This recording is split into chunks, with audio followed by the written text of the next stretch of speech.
اعوذ باللہ من الشیطان الرجیم بسم اللہ الرحمن الرحیم اللہم صلی علی محمد وعلی محمد وعجل فرجہم۔ تیسرا مفہوم صاحب جو ہم نے پڑھا تھا وہ تھا مفہوم غایت کا کہ جو ہو گیا، اور مفہوم غایت کا مختصراً یہ تھا کہ دو قسم کی بحثیں ہوئی تھی اس میں۔ پہلی جو تھی جہت وہ یہ تھی کہ منطوق کے اعتبار سے کیا غایت مغیہ میں داخل ہے یا نہیں، یعنی حکم جو مغیہ کا ہے کیا غایت کا بھی وہی حکم ہے یا نہیں۔ تو اس وجہ سے چونکہ یہ منطوق کی جہت سے بحث ہے تو اس کو منطوق کی بحث میں شمار کیا جاتا ہے۔ اور پھر دوسری جہت جو تھی وہ مفہوم کے اعتبار سے تھی کہ جہاں پر ہم نے کہا کہ غایت مغیہ میں داخل نہیں ہے، ٹھیک ہے، وہاں پہ کیا یہ مفہوم کے اوپر دلالت کرتی ہے یا نہیں، کیا مطلب کہ مغیہ کے حکم کے منتفی ہونے سے کیا خود غایت کا حکم بھی نفی ہو جاتا ہے یا نہیں ہوتا۔ تو ہم نے منطوق میں بھی کہہ دیا جو منطوق کے اندر تھا کہ غایہ مغیہ کے حکم میں کہاں پر داخل ہوتی ہے کہاں پہ نہیں، تو یہ بات جو ہے یہ قرینے سے سمجھی جاتی ہے۔ جو مختلف اقوال تھے کہ ایک اتحاد جنس ہو، الہ کے بعد آئے تو داخل نہیں ہے، یا حتیٰ کے بعد آئے داخل ہے، اسی طرح متحد الجنس ہے تو داخل ہے، دوسرا قول جو تھا، اور اگر مختلف ہے دونوں کی جنس تو داخل نہیں ہے۔ یہ سارے اقوال جو تھے یہ مصنف کے نزدیک باطل تھے۔ مصنف کہتے تھے کہ جہاں پر بھی جملہ قرینہ یہ دلالت کر رہا ہے، یعنی قرینہ یہ بتا رہا ہے کہ اس جملے کا مفہوم ہے، مثلا غایت مغیہ میں داخل ہو جائے گی وہاں پہ، جہاں پہ بھی کہا کہ حتیٰ کے بعد بعض ایسی جگہ آتی ہے جہاں پہ غایت مغیہ میں داخل ہے اور بعض میں داخل نہیں ہے، یعنی کس بنا پر، قرینے کی بنا پر، اور مثال بھی اس کی گزر چکی تھی۔ اور جہاں پر بھی غایت مغیہ کے حکم میں داخل ہے وہ چیز مفہوم پہ دلالت نہیں کرتی تھی، جہاں پر غایت مغیہ کے حکم میں داخل نہیں ہے وہاں پر تھا کہ غایت کا مفہوم ہے، یعنی غایت مفہوم کے اوپر دلالت کر رہی ہے۔ آج جو ہو گئی آغا صاحب وہ مفہوم کی چوتھی قسم ہے رابع مفہوم الحصر، مفہوم حصر۔ سب سے پہلے کہ حصر کا معنی کیا ہے، حصر کسے کہتے ہیں، تو حصر کے لغتاً جو معنی ہے وہ ہے حبس کا، حصر یعنی حبس۔ تو اسی طرح کہا نا کہ یہ حور مقصورات فی الخیام، یعنی محبوسات فی الخیام، کہ حوریں جو خیموں کے اندر موجود ہیں، رکی ہوئی ہیں۔ حبس ویسے روکنے کو کہتے ہیں۔ اور جو اصطلاح کے اندر معنی ہے اس کے دو معنی ہیں، ایک قصر کا معنی ہے جو کہ بلاغی معنی بن جاتا ہے، ٹھیک ہے، وہ کیا ہے کہ ایک شے کو دوسری شے کے ساتھ تخصیص دینا، یعنی خاص کر دینا، وہ کئی طریقوں سے ہو سکتا ہے، ٹھیک ہے، یا پھر قصر موصوف علی صفہ ہے یا قصر صفہ موصوف کی بنا پر ہو سکتا ہے۔ اور ایک معنی جو ہے وہ عام ہے، یعنی عام ہے کس طرح کہ بلاغی یہ جو معنی ہے قصر کا اس کو بھی شامل ہے، اور استثناء والا جو یہ جو آ جاتا ہے بعض دفعہ چونکہ حصر کیا جاتا ہے استثناء کے ذریعے سے، ٹھیک ہے، جس طرح ہم کہتے ہیں کہ جانی یا ما جان القوم الا زیدن، ٹھیک ہے، تو یہاں پر الا زیدن یہ جو آیا ہوا الا استثناء کے لیے ہے، یہ بھی حصر کا فائدہ دیتا ہے، تو یہ عمومی معنی کو شامل ہے، تو ہمارا مقصود یہی والا دوسرا معنی ہوگا۔ تو پہلی بحث ہو جائے گی آغا صاحب اس میں بھی کہ خود حصر کسے کہتے ہیں لغتاً اصطلاحاً، دوسرا جو ہے اس میں یہ ہو جائے گا کہ آیا حصر جو ہے وہ مفہوم رکھتا ہے یا مفہوم نہیں رکھتا ہے۔ تو خلاصہ یہ ہے کہ مصنف کے نزدیک حصر کا مفہوم ہے، ٹھیک ہے۔ الرابع مفہوم الحصر، حصر کا مفہوم۔ معنی الحصر، سب سے پہلے الحصر له معنیان، حصر کے دو معنی ہیں، القصر بالاصطلاح المعروف عند علماء البلاغہ، کہ حصر جو ہے بلاغیوں کی اصطلاح میں اگر دیکھا جائے تو قصر کے معنی میں ہے، یہ ایک معنی اس کا یہ ہو گیا۔ سواء کان من نوع قصر صفت الموصوف، چاہے صفت کو موصوف کے اوپر قصر کر رہے ہوں، کیا مطلب کہ یعنی آپ صفت کو خاص کر رہے ہیں موصوف کے ساتھ، کہ یہ صفت موصوف کے اندر ہی داخل ہے، موصوف کے علاوہ کسی اور کے لیے یہ صفت نہیں ہے، جیسے کہ لا سیف الا ذو الفقار، کہ کوئی تلوار ہے ہی نہیں مگر یہ کہ ذوالفقار، ٹھیک ہے، یا اسی کے علاوہ آپ لے لیتے ہیں والا فتح الا علی، اگلی جو مثال ہے کہ کوئی فتح یا جوان مرد ہے ہی نہیں مگر یہ کہ مولا علی، تو اس کا مطلب ہے کہ فتوہ یعنی نوجوانی کو، مردانگی کو جو کہ صفت ہے خاص کر رہے ہیں مولا علی کی ذات کے ساتھ، کہ اس کے علاوہ یہ چیز اس کے علاوہ یہ کسی اور موصوف میں داخل ہی نہیں ہے، یہ ایک ہو گیا سب قصر صفت الموصوف۔ ام من نوع قصر الموصوف الی صفہ، یا پھر کیا ہے کہ دوسری قسم کہ جہاں پر موصوف کا قصر صفت کے اوپر کیا جاتا ہے، وہ کیا ہے کہ موصوف کو خاص کر دیتے ہیں کہ اس میں یہی صفت پائی جاتی ہے، گویا کہ اس میں اور صفت کوئی پائی نہیں جاتی، جبکہ یہ صفت کسی اور میں پائی جا سکتی ہے، جیسا کہ نحو وما محمد الا رسول، کہ محمد صرف رسول ہیں، اس کا مطلب ہے کہ آپ نے گویا کہ یہ کہا کہ یہ جو صفت ہے رسالت کی یہ خاص ہو گئی ہے کس میں، پاک پیغمبر کی ذات میں، یا پاک پیغمبر کے جو ذات موصوف ہیں یہ مختص ہیں کس اعتبار سے، یعنی خاص ہو گئے ہیں رسول ہونے کے اعتبار سے. گویا کہ آپ باقی جہتوں کی نفی کر رہے ہیں کہ رسول اللہ میں اور مثلا رسالت کے علاوہ کوئی اور صفت نہیں پائی جاتی. یہ ادعائی ہوتی ہے، خیر وہ تو آگے اس کی بلاغت میں کس میں ہیں. لیکن رسالت جو ہے وہ دوسروں میں پائی جا سکتی ہے، یعنی موصوف کو قصر کر رہے ہیں اس صفت کے ساتھ کہ موصوف میں صرف یہی ہے، البتہ صفت کسی اور موصوف میں بھی پائی جا سکتی ہے، ٹھیک ہے، جیسے اور رسول بھی ہو سکتے ہیں. تو یہ قصر الموصوف علی الصفہ ہوتا ہے. بلاغت میں اس کی اپنے جو ہیں وہ مثال ہیں. اسی طرح انما انت منذر کہ آپ جو ہیں صرف اور صرف منذر ہیں، تو خاص کر دیا انت یعنی آپ کی ذات کو منذر ہونے کے اعتبار سے، یعنی آپ اور کچھ گویا ہے ہی نہیں ہے. تو اس میں بھی خیر بلاغت میں پڑھا تھا کہ اس کی دو اقسام ہیں کہ یا تو یہ حقیقی ہوتا ہے قصر، یہ ادعائی ہوتا ہے. حقیقی میں واقعاً اگر وہ اسی طرح ہی ہے کہ اور کوئی چیز اس میں صفت نہیں پائی جاتی تو آپ کہیں گے حقیقت ہے. لیکن اگر آپ ایسے کہتے ہیں کہ وہ صفت صرف اس میں ہی نہیں پائی جا رہی اور میں بھی پائی جا رہی ہے، یا وہ موصوف جو ہے اس میں صرف ایک صفت نہیں بلکہ ایک کے علاوہ متعدد صفات بھی پائی جا رہی ہیں، لیکن آپ ایک کا دعویٰ کر رہے ہیں، تو وہ ادعائی بن جاتا ہے، وہ خیر بلاغت میں. تو یہ پہلا معنی صاحب قصر کا. دوسرا جو ہے وما یؤم القصر والاستثناء، کہ جو قصر کو بھی شامل ہے اور استثناء کو بھی شامل ہے. استثناء کو مثلا اللہ کے ذریعے سے جو آپ لے کر آ جاتے ہیں ما جاء القوم الا زیدن، تو یہاں پہ استثناء کا بھی معنی ہو گیا. تو لا یسمى قصر بالاصطلاح، یہ اس کو اصطلاح کے اندر قصر نہیں کہا جاتا. بلاغیوں کی اصطلاح میں، بلاغیوں کی اصطلاح میں قصر کون سا ہے کہ موصوف کو صفت پر قصر کرنا، صفت کو موصوف پہ قصر کرنا، جیسا کہ اوپر بیان کر دیا. لیکن جو استثناء کے معنی میں شامل ہے اس کو بلاغی اس میں قصر نہیں کہتے. نحو مثلا فشاربوا منہ الا قلیلا، کہ انہوں نے یہ جو ساتھی تھے طالوت علیہ السلام کے، ٹھیک ہے، طالوت کے، انہوں نے کیا کیا کہ نہر سے پانی پی لیا، ٹھیک ہے، مگر یہ کہ تھوڑے افراد تھے جنہوں نے نہیں پیا، یعنی فشاربوا منہ الا قلیلا، سب نے پی لیا مگر یہ کہ تھوڑے ایسے تھے جنہوں نے نہیں پیا تھا. تو یہاں پہ نفی نہیں ہے شروع میں، جملہ اثبات والا ہے، لیکن باوجود اس کے بھی ہاں جی، یعنی ما قبل جو شروع کے اندر آ رہا ہے نا فشاربوا منہ ہے، تو جملہ یہاں پہ مثبت ہے. جی جی ہاں جی. لیکن ہم جو لیتے ہیں قصر کے اندر، ٹھیک ہے، وہ کیا ہوتے ہیں کہ مائے نافیہ اور الا استثناء کے ذریعے سے آنا. یہاں پہ مائے نافیہ کا آنا ضروری، ہاں جی، وہ قصر میں چلا جائے گا. یہ کیا ہے کہ صرف الا استثناء کے ذریعے سے آ کے، ٹھیک ہے، آپ اس کو لمیٹڈ کر دیتے ہیں تو یہ حصر میں داخل ہو جائے گا. جی جی. تو اس لیے کہتے ہیں کہ مثال کے طور پر جب آتا ہے نا یہ استثناء کہ ان الاستثناء من النفی اثبات ومن الاثبات نفی، جی، کہ اگر آپ مثال کے طور پر نفی سے وہ قصر لے کر آ رہے ہیں تو اس کا مطلب ہے کہ وہ اس بات پہ دلالت کرے گا، اگر اس بات سے لے کر آ رہے ہیں تو وہ نفی پہ دلالت کرے گا. یعنی جیسا کہ ایک مثال میں آپ کہتے ہیں، یہی لے لیں گے فشاربوا منہ الا قلیلا، تو فشاربوا منہ یہ مثبت جملہ ہے کہ انہوں نے پی لیا، الا قلیلا یعنی اب نفی کر رہے ہیں اس میں سے. تو مثبت جہاں پر آیا ہے استثناء، اس سے آپ نفی لے رہے ہیں جو کہ استثناء کے بعد آ رہا ہے مستثنیٰ. اور اسی طرح جو ہے اگر شروع میں نفی آ جائے مثلا، تو وہاں پہ کیا ہے کہ بعد میں مثلا آپ کہتے ہیں کہ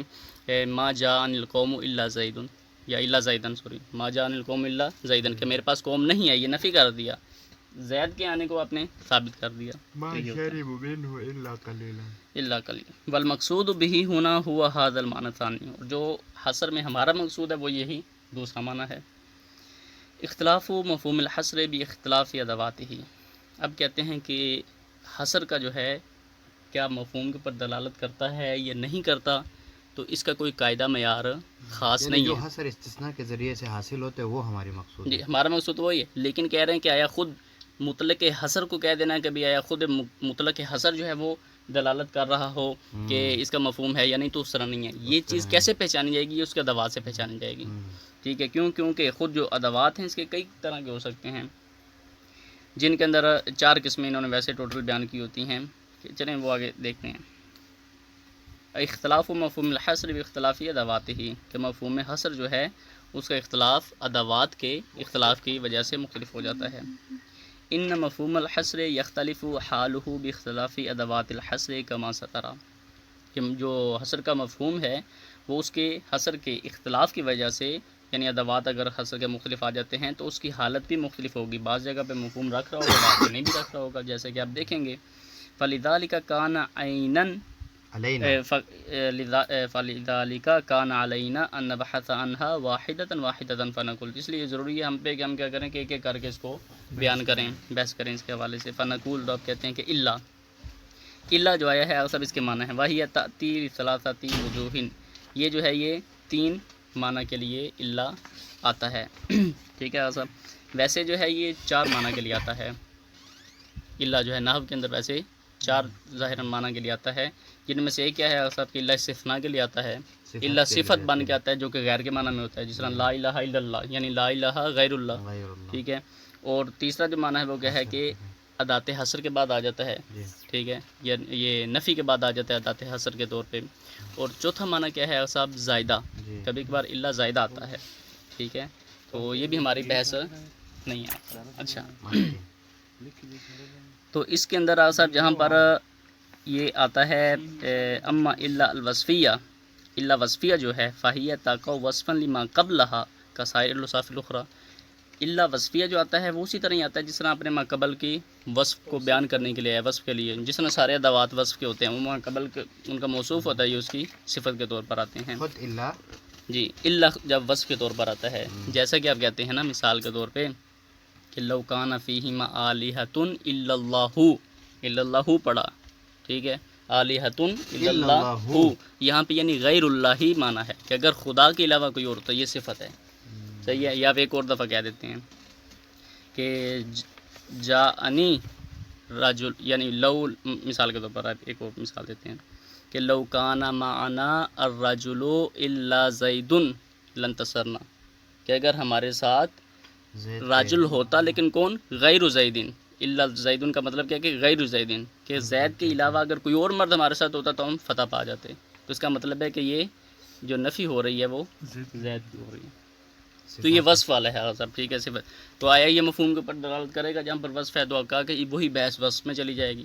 کیونکہ وصف کے لیے آیا ہوا نا، کہ اگر آپ قائل تھے کہ وصف کا مفہوم ہے تو یہاں پر بھی مفہوم ہوگا، اگر آپ کہتے ہیں وصف کا مفہوم نہیں ہے تو مفہوم نہیں ہوگا، اور مصنف کے نزدیک وصف کا مفہوم نہیں تھا۔ تو وصفیہ جو آتا ہے یہ مقبل کے وصف کے طور پر آ رہا ہوتا ہے، جس میں سارے اوصاف ہوتے ہیں، فَهِيَ تَدْخُلُ مِنْ هَذِهِ الْجِهَةِ فِي مَفْهُومِ الْوَصْفِ، اس جہت سے یہ وصف کے مفہوم میں چلا جائے گا۔ فَإِن قُلْنَا هُنَاكَ، اگر ہم وہاں پہ کہتے ہیں کہ اِنَّ لِلْوَصْفِ مَفْهُومًا فَهِيَ كَذَلِكَ، کہ اگر مفہوم کا وصف ہے تو یہاں پر اس کا بھی وصف کا مفہوم ہے، وَإِلَّا فَلَا، اور اگر نہیں ہے تو پھر یہاں پر اس کا بھی وصف کا مفہوم نہیں ہوگا۔ وقد رجحنا فيما سبق، اور جو پہلے بیان ہو چکے وہاں پہ ہم نے ترجیح دی تھی کہ وصف کا مفہوم نہیں ہے، کہ ان الوصف لا مفہوم له، کہ وصف کا مفہوم ہی نہیں ہے۔ فاذا قال المقر، مثال کے طور پر کہ اگر کوئی مقر کہتا ہے، ٹھیک ہے، اگر کوئی اقرار کرنے والا یہ کہتا ہے وصف ہے جی کہ فی ذمتی لزید، مثلا فی ذمتی لزید 10 دراہم، ٹھیک ہے، الا درہم، کہ میرے ذمے زید کے 10 درہم ثابت ہیں، ٹھیک ہے، 10 درہم میرے ذمے زید کے موجود ہیں، الا درہمون، یہ وصف کے لیے، یعنی غیر درہمین، ٹھیک ہے، یعنی خود درہم کے علاوہ کچھ اور نہیں ہے، جی جی صحیح ہو گیا، یعنی میرے ذمے جو ثابت ہیں زید کے 10 درہم ہیں، درہم کے علاوہ اور کچھ ثابت دینار وغیرہ نہیں ہے، دینار نہیں ہے، یا اور اس طرح کی چیزیں، نقدی کی نفی کر دیتے ہیں آپ۔ تو بجالی الا درہمون، یہ جو آپ نے کہا یہ وصفن ہے،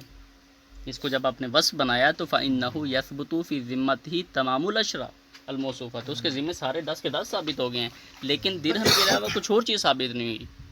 ٹھیک ہے، بأنها ليست بدرہم، کدھر تمام الاشرا الموصوفہ بأنها ليست بدرہم، یعنی تمام اشرا اس کے ذمے ثابت ہیں، ٹھیک ہے، اس اعتبار سے کہ بأنها ليست بدرہم، کیا مطلب کہ جی جی وہ ان 10 درہم کی صفت یہ ہے کہ لیست بدرہم، یعنی درہم کے علاوہ یہ کہنا چاہ رہے ہیں کہ جو عشرۃ دراہم ہے نا، اصل میں اس میں بھی 2 چیزیں آ جاتی ہیں، جی جی جب آگے آپ پڑھیں گے نا آغا جی، اس میں کریں گے کہ یہ جو عشرۃ دراہم ہے نا، یہ مغایرت رکھتا ہے درہم کے اعتبار سے، یعنی مصنف نے جو مثال دی ہے وہ ناقص ہے، یہ مراد ایک درہم ہے، مصنف نے جو مثال بھی دی آپ ہے نے یہ کہا والی، وہ ہے۔ ٹھیک ہے، وہ جو شیخ ماجد علامہ صاحب فرماتے ہیں وہ کہتے ہیں کہ ناقص ہے، یہاں پر ان کو یہ نہیں کہنا چاہیے تھا، کیوں؟ کیونکہ ایک جہت سے ان کا آپس میں تفاوت پڑ جاتا ہے، وہ کیا کہ ایک دفعہ آپ کہتے ہیں کہ زید کے ذمے کچھ بھی ثابت نہیں ہے، کیونکہ درہم یعنی جو بننا چاہیے وہ کیا ہے کہ اسی مثال کے اندر کہ فی ذمتی لزید عشرۃ دراہما الا درہم، کہ میرے ذمے زید کے 10 درہم ثابت ہیں الا درہم، یعنی غیر درہم کہنا چاہیے، اس کا بن گیا نا، تو اس کا مطلب یہ ہو گیا، اس کا یہ مطلب ہو گیا کہ وہ جو اشرا ہے نا، تمام اشرا، ٹھیک ہے، ان کو آپ یہ شمار کر رہے ہیں کہ وہ درہم ہی نہیں ہیں۔ اس چیز سے دیکھا جائے تو ایک بھی درہم ثابت نہیں ہے، اور یعنی ناقص مثال ہونے کی وجہ سے۔ اگر دوسری چیز سے آپ دیکھیں، ٹھیک ہے، کہ جہاں پہ یہ موصوف وصف کے لیے آیا ہوا ہے تو درہم کے علاوہ کچھ نہیں ہے، تو اس وجہ سے انہوں نے جو مثال میں کہا تھا کہ ہم نے جس کو ترجیح دی مثال کے طور پہ جتنے بھی یہ کیونکہ وصف کے لیے آیا نا، تو وہ مثالیں ٹھیک ہیں کہ لو کان فیہم آلہۃ الا اللہ لفسدتا، یا اسی طرح مثال کے طور پر آپ کہتے ہیں کہ لو کان معنا الرجل الا زید لانتصرنا، ٹھیک ہو گیا، کیونکہ یہیں اوپر ایک جگہ پہ کہا کہ تمام اشرا ثابت ہیں، آگے ایک دفعہ جا کے کہیں گے اس میں پتہ نہیں وہ ذکر کریں یا نہ ذکر کریں، من جہہ ایک جگہ پہ یہی مثال میں بنے گا کیا کہ اس کے پاس ایک بھی درہم ثابت نہیں ہے، ٹھیک ہو گیا۔ جب آپ اس کو استثناء کے لیے بنائیں گے تب یہ معنی ہوگا کہ 9 درہم ثابت ہیں، ایک درہم ثابت نہیں ہے، ٹھیک ہے۔ جب آپ نے استثناء کے لیے بنایا، فرض کریں آگے مثال میں آئے گا کہ فی ذمۃ لزید عشرۃ دراہم الا درہم، یہاں پر دونوں احتمال ہیں، وصف بھی بن سکتا ہے، استثناء بھی بن سکتا ہے۔ جہاں پر کہیں گے کہ استثناء ہے، کیا مطلب کہ میرے ذمے زید کے 10 درہم ثابت ہیں مگر یہ کہ ایک درہم، ٹھیک ہے، تو اس کا مطلب کہ 9 درہم ایک نہیں ہے، اس کا مطلب 9 درہم ثابت ہو گئے، یہ ہو گیا استثناء والا۔ اب وصف والے کے اندر کیا ہے کہ اختلاف ہے، ٹھیک ہے، اس مثال کے اندر تو ویسے یہ ہونا چاہیے کہ میرے ذمے جو زید کے درہم ہیں وہ تمام اشرا ثابت ہیں، اشرا کے علاوہ کوئی اور چیز ثابت نہیں ہے، لیکن یہاں پر بعض جگہ پہ یہ احتمال دیتا ہے کہ میرے ذمے زید کے، ٹھیک ہے، جو 10 درہم ثابت ہیں، ٹھیک ہے، یعنی 10 درہم ثابت ہیں الا درہم، کہہ کے بھی اس طرح لگتا ہے کہ جس طرح یہ کہنا چاہ رہے ہیں کہ ایک درہم ثابت نہیں ہے، لیکن وہ چیز استثناء میں چلا جائے گا، کہ جہاں پر ایک کی نفی کر رہے ہیں کہ بھئی ایک درہم نہیں ہے باقی درہم ہے، وہ استثناء ہے۔ جہاں پر آپ کہتے ہیں کہ تمام اشرا ثابت ہیں، وہ کیا ہے کہ وصف ہے، ٹھیک ہے، لیکن من جہہ یہ احتمال اس چیز کا بھی دیتا ہے کہ میرے ذمے زید کا کوئی درہم بالکل ثابت ہی یہ کس طرح ہو سکتا ہے؟ بالکل ثابت ہے ہی نہیں، وہ اس طرح کی جہاں پہ پچھلے والا ایک ثابت ہوگا یا پچھلے والا سارے ثابت، جب آپ نے کہا نا کہ الا درہم، یعنی غیر درہم، عشرۃ درہم ہیں، ٹھیک ہے، لیکن وہ اس کا صفت یہ ہے کہ وہ درہم ہی نہیں ہے، اچھا، اس کا مطلب ہے کہ کچھ بھی نہیں ہے، وہ درہم نام کی اس کے پاس ثابت ہونے کے لیے کوئی چیز ہی نہیں بچتی ہے، ٹھیک ہے، تو یہ احتمال اس چیز کا بھی دلاتا ہے، تو لہٰذا اس مثال اس مثال میں کیا ہے کہ تھوڑا نقص ہے، کیونکہ یہ جو مثال ہے یہ صفت ہے، یہ نا وصف ہے، یہ وصف توضیح کے لیے ہے، توضیحی ہے،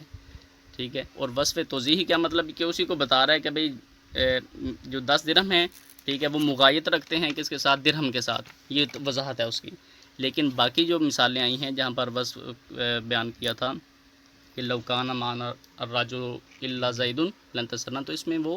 وصف جو ہے توضیح ہی نہیں ہے بلکہ قید واقع ہونے کے لیے، تو اس مثال کے اندر آپ مفہوم سے بحث بھی نہیں کر سکتے، کیونکہ یہاں پر وصف توضیح کے لیے آیا ہے، نہ کہ ہم کہیں کہ یہ قید بن کر آیا ہے کہ موضوع کی حکم کی بحث کی جائے، تو یہ وصف توضیحی ہے، تو یہ مفہوم کی بحث ہی خارج ہو جاتا ہے، اس چیز سے اشکال آتا ہے اس مثال کے اوپر۔ اچھا آگا جی، تو فَإِنَّهُ يَثْبُتُ فِي ذِمَّتِهِ تَمَامُ الْعَشْرَةِ الْمَوْصُوفَةِ بِأَنَّهَا لَيْسَتْ بِدِرْهَمٍ، ٹھیک ہے، کہ اس کے ذمے سارے کے سارے 10 درہم ثابت ہو جائیں گے کہ جس وہ موصوف ہیں، اور وصف یہ بن رہے ہیں کہ وہ خود انها ليست بدرہم، یعنی وہ کوئی درہم نام کی چیز ہی نہیں ہے، اس معنی میں یہ نہیں کہ ایک درہم نہیں ہے، ایک درہم مانیں گے تو اس اسلام میں چلا جائے گا، یعنی غیر درہم گویا کہ بالفاظ دیگر یہ کہیں کہ غیر درہم اس کے اوپر اور کوئی چیز ثابت نہیں ہے۔ ولا یصح ان تکون استثنائیۃ لعدم نسب درہم، کہتے ہیں اس مثال کے اندر اس کا استثناء ہونا جو ہے وہ، السلام علیکم، اس مثال کے اندر اس کا الا کا استثنائیہ ہونا صحیح نہیں ہے، کیوں؟ لعدم نسب درہم، کیونکہ یہاں پر درہم جو ہے وہ منصوب نہیں ہے، درہم جو ہے منصوب نہیں ہے۔ ولا مفہوم لہا حینئذ، اور اس صورت میں اس کا مفہوم بھی نہیں ہے، کیونکہ وصف ہے، اس استثناء والا ہے ہی نہیں ہے۔ فلا تدل علی عدم ثبوت شیء آخر فی ذمتہ لزید، تو اس مثال کے اندر کیا ہے کہ زید کے ذمے کوئی اور چیز ثابت نہیں ہے سوائے درہم کے. ٹھیک ہو گیا، جو یہ مصنف کہنا چاہ رہے ہیں، یعنی مصنف نے جو مثال دی اس میں وہ یہ کہنا چاہ رہے ہیں کہ زید کے ذمے 10 درہم ثابت ہیں، یعنی 10 درہم ثابت ہیں، غیر درہم اور کوئی چیز زید کے ذمے ثابت نہیں ہے، صرف اور صرف درہم ہی ہے. دینار نہیں ہے. جی، اور الا درہم ان کا ہے کہ یعنی یہ چیز اس پہ بھی دلالت کر رہی ہے کہ صرف درہم ہی ہے. ٹھیک ہے، کیونکہ حصر کا معنی لینا ہے نا، صرف درہم ہے، صرف 10 درہم ہے اور کچھ بھی درہم نام کی چیز اس پہ اس کے ذمہ ثابت نہیں ہے. اور خود یعنی ایک اور چیز یعنی کہا نا کہ جب اس کے ذمہ یعنی 10 درہم ثابت ہیں، یعنی صرف 10 درہم ثابت ہیں، اس کا مطلب ہے کہ اس کے علاوہ اور کوئی درہم نام کی بھی چیز ثابت نہیں ہے، نہ یہ صرف کہ دینار یا اس طرح غیر کے درہم کے علاوہ، مطلب کہ غیر درہم کے اس سے ایک اور بھی ہے کہ 10 درہم تو ثابت ہیں، اس کے علاوہ ایک اور درہم بھی ثابت نہیں ہے، یعنی 11 بھی نہیں ثابت، 12 بھی نہیں ثابت. تو اس چیز کی بھی کیا ہے کہ نفی کر رہا ہے حصر کے معنی کی وجہ سے. وَأَمَّا إِلَّا الاستثنائیہ، اما الا استثنائیہ جو ہے فَلَا يَنبَغِي الشَّكُّ فِي الدَّلَالَةِ عَلَى الْمَفْهُومِ، یہاں پہ کوئی شک نہیں کہ یہ جو الا استثنائیہ ہوتا ہے یہ مفہوم کے اوپر دلالت کرتا ہے. وَهُوَ انتفاء حکم المستثنى منه عن المستثنى، وہ کیا ہے کہ مستثنی منہ کا حکم مستثنی سے نفی ہونا. اب سوال یہ نا صاحب کہ جب آپ کہتے ہیں حصر کا مفہوم ہے تو حصر کا مفہوم کیا ہے، کیسے مثلا سمجھا جائے گا اس کا مفہوم ہے؟ تو کہتے ہیں اس کا مفہوم یہ ہے کہ مستثنی منہ کا حکم مستثنی سے خارج ہونا. تو بحث پھر آ جاتی ہے، یہ تو منطوق سے بھی نہیں سمجھا جا رہا کہ آپ مثال کے طور پر کہتے ہیں کہ جان القوم الا زیدن، الا زیدن، ٹھیک ہے کہ میرے پاس قوم آئی مگر یہ کہ زید نہیں آیا. صحیح ہے، جان القوم الا زیدن، میرے پاس قوم آئی مگر یہ کہ زید نہیں آیا. تو اب یہ خود ہی بتا رہا ہے کہ زید، یہ جو قوم کا آنا جو ہے وہ مجیء قوم وہ ثابت ہے مستثنی منہ کا حکم، اور الا زیدن کے اندر زید کے آنے کا عدم مجیء ہے. ٹھیک ہے، اور یہ حکم یہ ثابت ہے، یہ تو منطوق ہی نہیں بتا رہا. تو پھر مفہوم جو ہے آپ کہتے ہیں کہ وہ یہ ہوتا ہے کہ مستثنی منہ کا حکم مستثنی سے خارج ہوتا ہے، یہ مفہوم کے ذریعے سے ہے. تو بحث یہ آ جائے گی کہ کیا یہ منطوق والا ہے یا مفہوم والا ہے، یعنی اس کا منطوق یہ دلالت کر رہا ہے یا مفہوم؟ کہتے ہیں کہ نہیں، یہ مفہوم دلالت کر رہا ہے، اگرچہ وہم یہ دلا رہا ہے کہ منطوق ہے. منطوق یہ بتا رہا ہے، جی دیکھیں، منطوق یہ بتا رہا ہے کہ مجیء قوم ثابت ہے اور عدم مجیء زید ثابت ہے. ٹھیک ہو گیا، یہ منطوق بتا رہا ہے. ٹھیک ہے، لیکن اس کے اندر ایک اور چیز بھی ہے جو کہ مقدمہ خارجہ بن رہی ہے، وہ کیا ہے کہ ایک حصر کا معنی آپ لے رہے ہیں. ٹھیک ہے، ایک اور چیز کو اضافہ کر رہے ہیں نا آپ، حصر کا معنی لے رہے ہیں کہ میرے پاس جو ہے نا یعنی جان القوم الا زیدن، ٹھیک ہے، میرے پاس صرف قوم آئی ہے، زید نہیں آیا. تو یہ جو حصر کا ایک معنی دلا رہا ہے، یہ مفہوم یہ اس کے مفہوم کے اوپر دلالت کرنے کے لیے یعنی ایک لازمہ بن جاتا ہے، یعنی ان کے درمیان ایک لازمہ پایا جاتا ہے جسے لزوم بین بالمعنی الاخص کہتے ہیں. اسی طرح جس طرح شرط کے اندر گزرا تھا. ٹھیک ہے، اور وہ ملازمہ کیا ہے؟ ٹھیک ہے، کس چیز کا ملازمہ ہے؟ کہتے ہیں کہ وہ حصر کا ملازمہ ہے. تو یہ حصر کی وجہ سے یہ چیز سمجھی جا رہی ہے کہ بھئی جو مجیء زید، ٹھیک ہے، یہ مجیء قوم کا آنا یہ ایک معنی تھا منطوق میں، عدم زید کا آنا یہ بھی کیا ہے کہ منطوق میں ہے، لیکن یہ ایک معنی حصری دینا، ٹھیک ہے، کہ حصر کا معنی لے رہے ہیں نا، ٹھیک ہے، یہ ملازمے کی وجہ سے ہے. اور وہ ملازمہ بین بالمعنی الاخص ہے کہ جس کی وجہ سے ہم کہیں گے کہ اس کا مفہوم یہ بتاتا ہے کہ یہ جو قوم آئی ہے زید نہیں آیا، یعنی صرف قوم ہی آئی ہے، زید نہیں آیا. یہ مفہوم نہیں کر رہا ہے، قوم آئی ہے صرف زید نہیں آیا. نہیں، صرف زید نہیں، جان القوم الا زیدن، ٹھیک ہے، کہ میرے پاس صرف قوم آئی ہے، زید نہیں آیا. بعد میں بحث کریں گے. ٹھیک ہو گیا غزہ. اچھا جی، آگے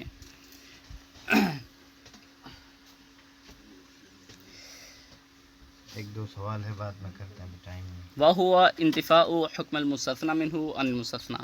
مستثنی منہ کا حکم مستثنی سے خارج ہونا جو ہے یہ اس کا مفہوم ہے. لِأَنَّ إِلَّا مَوْضُوعٌ لِلْإِخْرَاج وَهُوَ الاستثناء، کیونکہ الا خود ہی جس معنی میں آتا ہے وہ تو اخراج کے معنی میں، کہ کیا الا کس لیے آتا ہے کہ الا کے بعد والے حکم کو ماقبل کے حکم سے خارج کر دیتا ہے. تو الا تو اسی لیے آیا ہے. تو یہ تو اس کا ہو گیا صاحب، منطوق بھی بن جاتا ہے. لیکن لازم هذا الاخراج باللزوم البین بالمعنی الاخص، لیکن لزوم بین بالمعنی الاخص کی وجہ سے، ٹھیک ہے، اس کا اخراج جو ہوتا ہے وہ کیا ہے کہ یکون المستثنی محکوما بنقیض حکم المستثنی علیہ. یہ آپ کو جو لزوم بین بالمعنی الاخص بتاتا ہے کہ ایک، یعنی اب نکالتے ہیں کیا کہ جو مستثنی منہ کے حکم ہے، ٹھیک ہے، اس کی نقیض بنے گی مستثنا کا حکم.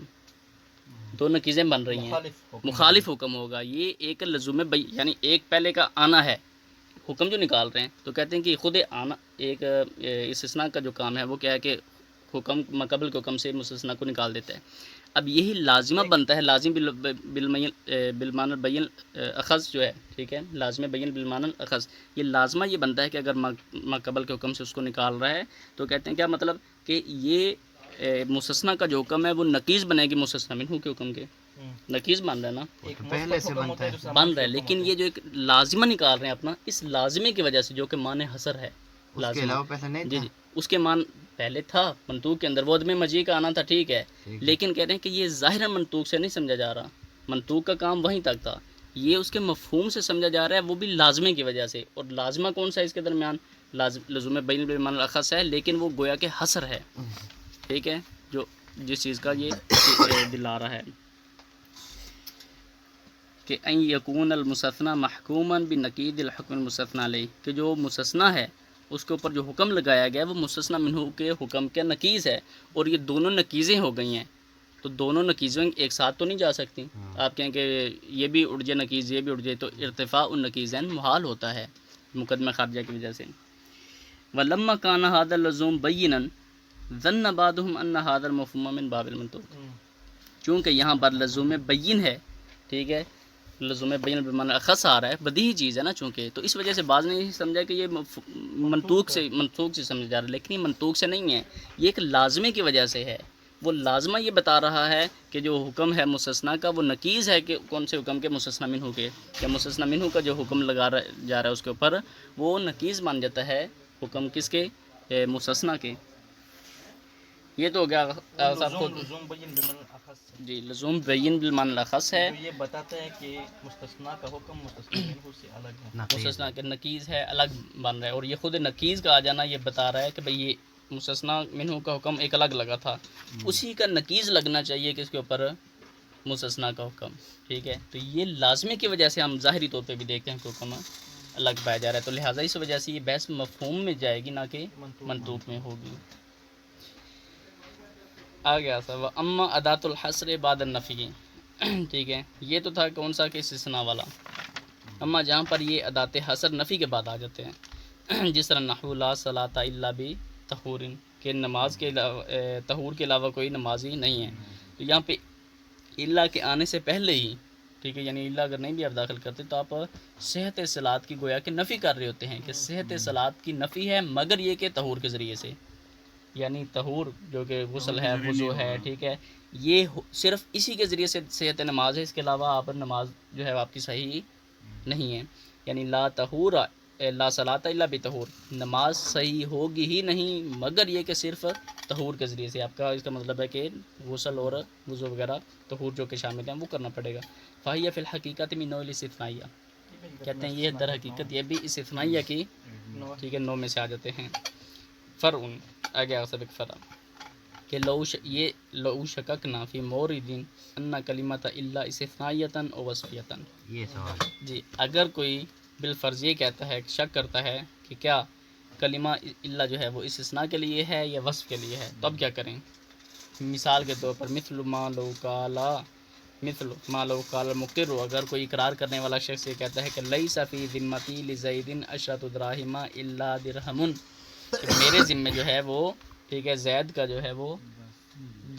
دونوں احتمال ہیں, ٹھیک ہے, کہ 10 درہم ثابت ہے مگر 1 درہم ثابت نہیں ہے اگر استثناء کا مان لیں گے, یعنی اس کا مطلب کہ 9 اس کے ذمے ثابت ہو جائیں گے.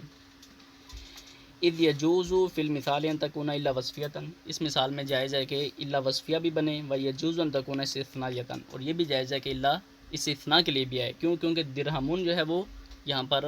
مرفوع ہے, اور اسی جی الا درہم جو ہے نا, ٹھیک ہے, الا درہم کا وصفیہ بھی بنا سکتے ہیں, استثنائیہ بھی بنا سکتے ہیں, کیونکہ نحوی اعتبار سے یہاں پر بدل لیں گے تو آپ اس کو کیا مانیں گے کہ رفع پڑھ سکتے ہیں تو استثناء ہے. اگر آپ لیتے ہیں ویسے اس کا موصوف صفت کی بنا پر تو صورت میں رفع پڑھ رہے ہیں تو یہ وصف بن جائے گا. تو یعنی دونوں احتمال ہیں. تو فائن, لیکن شک کیا بھی کہ یہ کون سا ہے, تو شک کی صورت میں کیا کرنا ہے. فإن الأصل فی کلمۃ الا ان تکون للاستثناء, یہ تو اصل یہ ہے کہ اگر شک کرتے ہیں تو الا جو کلمہ ہے وہ استثناء کے لیے ہے, فیثبت فی ذمتہ فی المثال درہم واحد، ٹھیک ہے. بالکل. اس مثال کے اندر کیا ہے کہ زید فیثبت فی ذمتہ فی المثال درہم واحد، اس صورت میں کیا ہے کہ اس کے ذمے ایک درہم استثنائیہ ثابت تو ہوگا. ایک ہوگا جی نا. جی استثنائیہ ہوگا تو ایک ثابت ہوگا کہ لیس فی ذمۃ لزید عشرۃ دراہم الا درہم، یعنی میرے ذمے زید کے 10 درہم ثابت نہیں ہیں صرف مگر ایک یہ کہ ایک درہم ثابت ہے. کیا مطلب کہ صرف اور صرف یا ایک درہم ثابت ہے. اما لو کانت وصفیہ اما لو کانت وصفیۃ فانہ لا یثبت فی ذمۃ شیء، کچھ بھی نہیں. اگر آپ کہتے ہیں کہ یہ وصفی ہے تو اس کے ذمہ زید کی کوئی شے بھی ثابت نہیں ہوگی. کیوں؟ لأنہ یکون قد نفى العشر دراہم كلها الموصوفہ تلک الدراہم ہاں. بانہا لیست بدرہم. کیوں؟ کیونکہ اس نے جو ہے 10 کے 10 درہم کی نفی کر دی ہے، جس کی وصف یہ ہے کہ وہ دراہم ہے، لیست بدرہم، ٹھیک ہے، درہم نہیں ہے. درہم نہیں ہے بلکہ دراہم ہے. جن سے ٹھیک ہے، درہم میں جن سے نہیں درہم ہے، کی آپ نے کیا ہے کہ نفی کر نفی دی ہے. کی ہے. تو یہاں پہ دیکھیں، یہاں پہ وصف کہہ کے کہا کہ نصف اس کی نفی کر دی ہے، ٹھیک ہے، مکمل جن سے درہم کی تو کوئی بھی ثابت نہیں ہے. جبکہ اوپر کیا کہا تھا کہ تمام العشرہ ثابت ہیں، وہ بھی وصف میں اور یہ بھی وصف ہے. تو اس جہت سے یہاں پہ تھوڑا سا گڑبڑ ہے. لیکن یہ مسئلہ اچھا کا ہے، دوسرا توضیح. جی جی اس لیے کہا نا کہ دو نیچے بھی یہ آ رہا ہے کہ ایک جگہ پہ کہا کہ کچھ ثابت ہی نہیں ہے، اور اوپر کہا کہ تمام عشرہ ثابت ہیں، کہ اس کے علاوہ اور چیز ثابت نہیں ہے، کہ اس کے علاوہ ایک درہم بھی ثابت نہیں ہے. تو یہ دو جگہوں پہ جو ہے تھوڑا کلیش ہے ظاہر. نمبر 2 آغا صاحب. لیکن ایک انما چیز ہے نا آغا، جی پچھلے والے مثال میں لیسا نہیں تھے، پہلے میں اس میں لیسا ہے، فی نفی آ ذمتی گیا ہے، اس میں ہاں ٹھیک نفی ہے، آیا ہے. پھر ٹھیک ہے. اگر لیسا کے ذریعے سے اگر وہاں پہ صرف فی ہاں، ذمتی فی ہے تو ذمتی ہے اس تو صورت پھر میں تمام عشرہ ہیں. یہ اگر تمام لیسا آ عشرہ. گیا تو ٹھیک ہے، پھر ٹھیک ہے. اس میں لیسا آیا ہے، اس میں دوسرا آغا صاحب. انما وہی ادات حصر، ادات حصر کے لیے، ٹھیک ہے. انما جو ہے وہ بھی ادات حصر کے لیے آتا ہے. پہلا اللہ تھا، اللہ کے ہو گیا سب معنی، جن میں سے کیا تھا کہ وصف کے لیے ہے، استثناء کے لیے ہے، ٹھیک ہے، نفی کے بعد آ جاتا ہے یا پھر زائدہ ہوتا ہے. تو یہ باقی صاحب کو اڑا دیا. تو انہوں نے کہا کہ جو استثناء کے معنی میں آتا ہے وہ کیا ہے کہ مفہوم پہ دلالت کرے گا، لزوم بیل بالمعنی الاخص کی روح سے. دوسرا جو ہے وہ انما ہے، اور یہ بھی ادات حصر ہے، مثل کلمۃ اللہ کی طرح. فإذا استعملت في حصر الحكم في موضع معین دلت بالملازمۃ البینہ علی انتفاعه عن غیر ذلك الموضوع. یہ بھی اسی طرح ہے کہ جس طرح اللہ دلالت کر رہا تھا کہ یہ اگر استعمال کیا جاتا ہے کسی خاص حکم کے اعتبار سے کہ یہ حکم اس کے ساتھ ہی خاص ہے، تو اس کا مطلب ہے کہ یہ اس کو بین بالمعنی ملازمہ جو ہے بین بالمعنی اخص کی روح سے ثابت کر رہا ہے. کہ اگر اس کو نفی کر دیا جائے تو ماقبل گویا کہ اس کے نفی کرنے سے یہ حکم باقی کے لیے ثابت نہیں ہوگا. جس طرح کہتے ہیں نا انما انت منذر، کہ آپ صرف اور صرف منذر ہیں، ٹھیک ہے، کہ آپ صرف اور صرف ڈرانے والے ہیں. صحیح ہے. تو اس کے اندر کیا ہے کہ آپ گویا کہ اور ڈرانے والے کے علاوہ کوئی اور نہیں ہے، یہ مفہوم نکال رہے ہیں. یعنی آپ صرف ڈرانے والے ہیں، اس کا مطلب آپ کچھ اور نہیں ہیں. تو اب یہاں پہ موصوف کو کسر کیا ہے اس کے ساتھ، صفت کے ساتھ. وَهَذَا وَاضِحٌ، اور یہ چیز واضح ہے. تیسرا بل جو ہے بل جی موصوف سے انما انت منذر کی مثال میں موصوف کو کسر کیا کہ کسر کے موصوف کو صفت کے ساتھ کیا. تیسرا بل ہے ایسا وہی ملازمہ بینہ کی روح سے بالمعنی الاخص کی روح سے یہ دلالت کر رہا ہے. ٹھیک ہے. اگر استعمال کیا جاتا ہے نا اللہ، یہ سوری اللہ کی طرح انما اگر یہ استعمال کیا جائے، ٹھیک ہے، فی حصر الحکم فی موضوع معین، کے خاص موضوع معین تھا، اس کے اندر یہ حصر کا کام دے رہا ہے. انما اور دوسرا کوئی چیز نہیں ہے. ٹھیک ہے. تو یہ ملازمہ بینہ بالمعنی الاخص کی روح سے جو ہے یہ دلالت کر رہا ہے الا انتفاعہ عن غیر ذلک الموضوع، کہ یہ اس موضوع کے علاوہ اور کسی کے لیے بھی ثابت نہیں ہے. یعنی دونوں چیزیں آ سکتی ہیں نا. آپ صفت کو کریں گے تو کہیں گے یہ صفت کسی اور کے لیے ثابت نہیں ہے. موصوف کو کریں گے تو آپ کیا کہیں گے کہ موصوف کے علاوہ موصوف جو ہے اس صفت کے علاوہ اس کے پاس اور کوئی چیز نہیں ہے. تیسرا قسم بل وحی علی الاضراب، اضراب کے لیے آتا ہے. وقت استعمال فی وجوہ ثلاثہ، اور 3 معنی میں استعمال ہوتا ہے. الاول للدلالۃ علی ان المضروب عنہ وکان غفلۃ ولا نحو الغلط، کہ یہ جو غفلت اور غلط کی وجہ سے جو ہے وہ سرزد ہوتا ہے. وہاں پہ بل کہہ دیتے ہیں. ولا دلالۃ لہ حین دین الحصر وهو واضح، اس صورت میں اس کے اثر پہ دلالت نہیں ہے. کیوں؟ کیونکہ غلطی سے سرزد ہو گیا. آپ نے کہا کہ جاء زید، غلطی سے زید کہہ دیا جبکہ امر آنا تھا، تو آپ کہتے ہیں بل امر، کہ امر آیا، ٹھیک ہو گیا. تو یہ بدلے غلط ہے. لیکن زیادہ تر جو ہے نا، زیادہ تر یہ تکلم میں ہوتا ہے، کتابت میں نہیں ہوتا ہے. کیونکہ آپ اگر لکھ رہے ہیں تو آپ تو کاٹ کے شطب کریں گے صاحب اور اس کو وہاں پہ اصلاح کر دیں گے، لیکن زیادہ تر یہ چیز بولنے میں آتی ہے جی، کبھی غلطی سے نکل گیا تو آپ کہتے ہیں بل امر مثلا دوبارہ نیا صحیح نکالتے جی۔ ہیں۔ الثانی دوسرا للدلالہ علی تاکید المضروب عنہ و تقریرہ، ٹھیک ہے کہ یہ آتا ہے اور مضروب عنہ کے جو اسے مقبل ہوتا ہے اس کی یہ تثبیت اور تقریر کا کام کرتا ہے، تاکید کا کام کرتا ہے۔ نحو مثال کے طور پر زید عالم، زید عالم ہے، بل شاعر، بلکہ شاعر بھی ہے، شاعر بھی ہے۔ ٹھیک ہے، تو یہ اس کی تقریر اور تثبیت کا کام کر رہے ہیں۔ ولا دلالۃ لہا ایضا حین الحصر، اس صورت میں بھی حصر کا نہیں، کیونکہ یہ بات طریقے اللہ دوسرے کو بھی کہہ رہے ہیں، نہ یہ صرف یہ کہ عالم ہے، وہ تو شاعر بھی ہے، صحیح ہے، تو یہ اس صورت میں بھی حصر نہیں ہے۔ الثالث الثالث تیسرا للدلالۃ علی الردع و ابطال ما ثبت اولا، جو چیز پہلے ثابت ہو چکی ہے، حکم ثابت ہو گیا، اس کی نفی کرنے کے لیے آتا ہے، اس کا انکار یہ ہے، ٹھیک ہے، یہاں پر حصر کا معنی ہوگا۔ یقولون به جنۃ، جس طرح نحو ام یقولون به جنۃ، کہ وہ لوگ کیا کہتے ہیں کہ رسول خدا نعوذ باللہ مجنون ہو گئے ہیں، بل جاءہم بالحق، بلکہ مجنون نہیں ہوئے، ان کے پاس حق لے کر آئے ہیں، تو ما قبل کے حکم کی نفی کرنے کے لیے آئے ہیں، تو فتدل الحصر، اس صورت میں ہی حصر کے،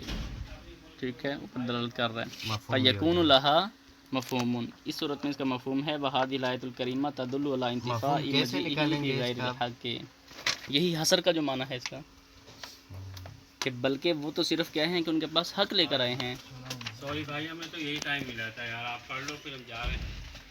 السلام علیکم۔ وعلیکم السلام ورحمۃ اللہ وبرکاتہ۔ یا اللہ، یا اللہ، یا اللہ۔ نہیں آپ آج ڈاکٹر صاحب۔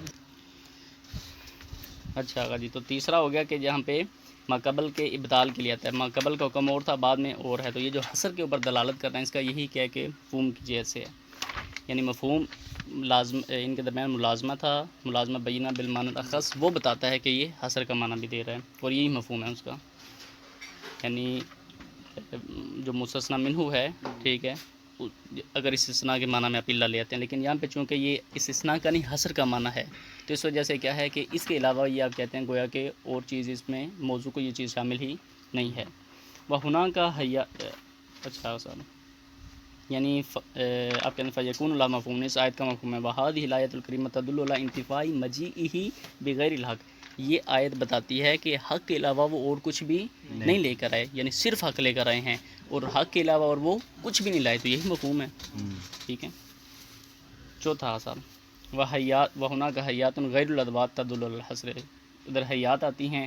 کہ جو حصر کے علاوہ جو ہیں وہ، یعنی ادوات کے علاوہ، ادوات نہیں ہیں یہ، لیکن خود حیتیں ہیں جو کہ حصر کو بدل کرتے ہیں، مثل تقدم المفعول، جس طرح مفعول بھی کا مقدم کر دینا، ایاک نعبد و ایاک نستعین، کہ ہم صرف آپ کی ہی عبادت کرتے ہیں اور آپ سے مدد مانگتے ہیں،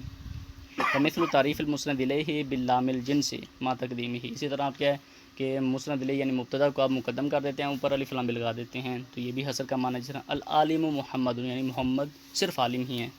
ٹھیک ہے، یا عالم صرف اور صرف محمد ہیں، العالم کہ العالم محمد مسند الیہ، تو وہ ہوتا ہے نا مبتدا، مبتدا ہو گیا نا، العالم یہاں پہ مبتدا الف لام کے ساتھ آ گئے، یعنی صرف اور صرف عالم کیا ہے، کون ہے، محمد ہے۔ وَإِنَّ الْقَوْلَ مَا قَالَتْ حُذَام، یہاں پر الف لام ہے، یہ ظاہراً پیپر میں بھی مثال آئی تھی کہ قول صرف وہی ہے جو حذام نے کہہ دیا ہے، یہ شعر ہے، جی یہ ایک شعر کے اندر ہے، اور یہ اصل میں ضرب المثل ہے، اور اس میں مثال دی جاتی ہے استعارے کے اندر، اس کی استعارہ تمثیلیہ میں، بلاغت میں اگر دیکھیں۔ اچھا، وَنَحْوُ ذَلِكَ مِمَّا هُوَ مُفَصَّلٌ فِي الْعِلْمِ بِالْبَلَاغَةِ، اور اسی طرح جو علم بلاغت میں اس کی مفصل تفصیلات بیان کی گئی ہیں، جو بھی حیاتیں وغیرہ ذکر کی گئی، فَإِنَّ هَذِهِ الْحَيَّاتِ حیاتی، کیونکہ حیاتہ اس کا بننا تھا، اگر مفرد ہوتا، جمع ہے مؤنث کے لیے ہے، تو اس کا حالت جو نصب ہے وہ کسرہ کے ساتھ آ جاتا ہے۔ فَإِنَّ هَذِهِ الْحَيَّاتِ ظَاهِرَةٌ فِي الْحَصْرِ، یہ حیات کا ظہور اس چیز میں ہے کہ یہ حصر رکھتی ہیں، فائدہ استفید منها الحصر، کہ اگر اس سے حصر کا استفادہ کیا جائے تو فلا ينبغي شک فی ظہور مفہوم، تو پھر شک نہیں ہے کہ یہ مفہوم کے اوپر بھی دلالت کرتی ہیں، لِأَنَّهُ لازم للحصر لزوما بین، کیونکہ حصر کا یہ لازمہ بن جاتا ہے مفہوم رکھنا، لزوما بین خاص کی وجہ سے، و تفصیل الکلام فیہا لا یسع ھذا المختصر، اور اس میں تفصیل بھی ہے کلام کی، کیونکہ بعض وہ کہتے ہیں کہ یہ حیات جو ہیں، یہ ذکر، یہ ضروری نہیں ہے کہ یہی جو ہیں وہ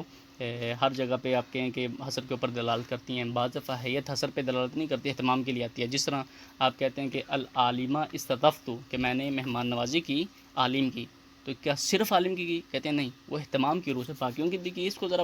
عالم تھا تو خصوصی اہتمام، یعنی میں نے عالم کی بھی مہمان نوازی کی، باقیوں کی بھی کی، تو یہاں پہ بھی تو تقدیم ہے، تقدیم حق و تاخیر مفعول بھی کا مقدم کرنا، لیکن یہ حصر کے اوپر دلالت نہیں کر رہا تو اس کا مفہوم بھی نہیں ہے، تو اس میں اپنی جگہ خیر کلام ہے، تو وہ کہہ رہے ہیں کہ اپنی جگہ، لیکن نتیجہ یہ ہے کہ مصنف کے نزدیک حیاتیں بھی دلالت کر لیتی ہیں۔ والا کل حال فإن كل ما يدل الحصر فهو دال مفہوم، نتیجہ یہ ہے کہ جو حصر پہ دلالت کرے گا اس کا مفہوم ہے بالملازمت البینہ، ملازم بینہ کی روح سے، وہ چاہے حیات ہوں، حیات میں سے بعض اگر نہیں کرتی تو صورت میں مفہوم نہیں ہے، اگر کریں گی تو مفہوم کے اوپر دلالت کریں گی۔ اللہم صلی علی محمد وآل محمد وعجل فرجہم۔